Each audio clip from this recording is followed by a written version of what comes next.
আচ্ছা বলো কত নাম্বার এক্সারসাইজ বলো সবার আগে। এমসিকিউ। হ্যাঁ এমসিকিউ, কিন্তু এক্সারসাইজ কত নাম্বার বলো? এক্সারসাইজ কি মানে চ্যাপ্টার নাম্বার তো হচ্ছে চ্যাপ্টার নাম্বার 7 মানে সরি 6। আচ্ছা ঠিক আছে 6 আছে। এমসিকিউ কত নাম্বার এমসিকিউ? ফার্স্ট একটা। 1।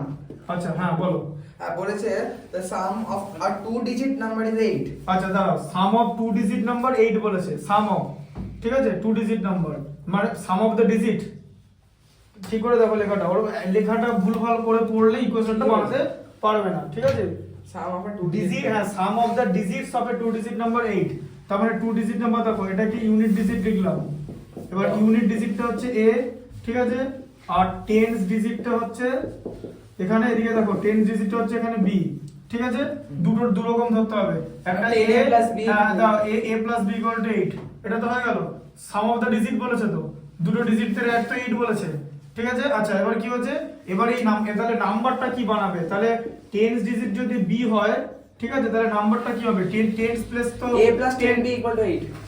তাই মানে 10b plus a equal to 8। 10b plus a equal to 8, a plus b equal to 8, some of the digit, এই নাম্বারটা দুটো ডিজিট হচ্ছে, একটা a একটা b, এদের সাম হচ্ছে 8, আর এটা হচ্ছে নাম্বারটা।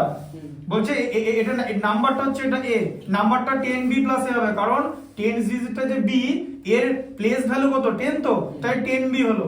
আর a এর প্লেস ভ্যালু 1, মানে ইউনিট ডিজিটের প্লেস ভ্যালু 1, সেটা তাই বুঝতে পেরেছি। হ্যাঁ এবার কি বলেছে বলো। হ্যাঁ এখানে বলেছে if the number obtained by reversing the digits is 18 more than the original number। হ্যাঁ আচ্ছা দেখো তাহলে কি বলছে, এটাকে এবার রিভার্স করে দাও। এবার রিভার্স করে দাও মানে 10a plus b 10a plus b হয়ে গেল, দিয়ে যে হ্যাঁ হ্যাঁ 8 plus 18। না না দাঁড়াও, এবার যে নাম্বারটা পাওয়া গেল সেই নাম্বারটার সঙ্গে আগের নাম্বারের রিলেশন কি? Number obtained by reversing the digit is কি বলেছে? is 18 more than the original number। আচ্ছা তাহলে এটা বড় হচ্ছে এটার থেকে, ঠিক আছে, 18 মোর হয়ে গেল, তাই তো? 26। হ্যাঁ আবার কি কোথায় 26 হবে? কেন 26 হবে? এখানে তো অরিজিনাল নাম্বার, আচ্ছা বুঝতে পারি, প্লাস 18 হবে। হ্যাঁ না, এই দুটো নাম্বারের মধ্যে কে বড়? এইটা। 10a plus b তে 18 মোর হয়ে গেল, হ্যাঁ তো এটা থেকে বড় হয়ে গেল তো, হ্যাঁ তাই তো?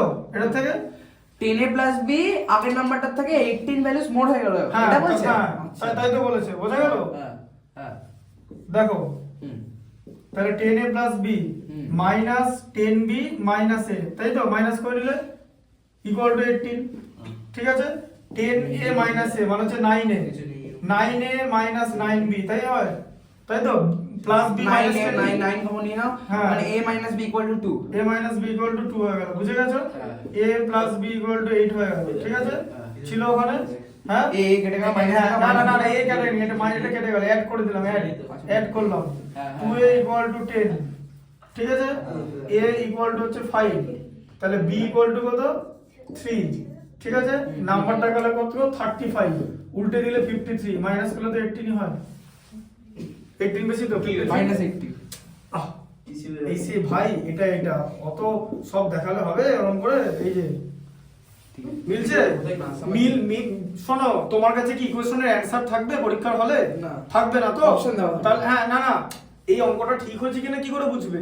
সেটা হচ্ছে এই ইকুয়েশনের যে a আর b ভ্যালু আছে, এটা সেকেন্ড, যে সেকেন্ড আছে না, মানে সেকেন্ড যে শর্তটা যেটা, এটা সেকেন্ড শর্ত বা সেকেন্ড কন্ডিশনটাকে যদি স্যাটিসফাই করে তাহলে এটা ঠিক আছে। হ্যাঁ ঠিক আছে, বোঝা গেল হ্যাঁ। কনসেপ্টটা? হ্যাঁ ঠিক আছে, এবার থ্যাংক ইউ। যাও।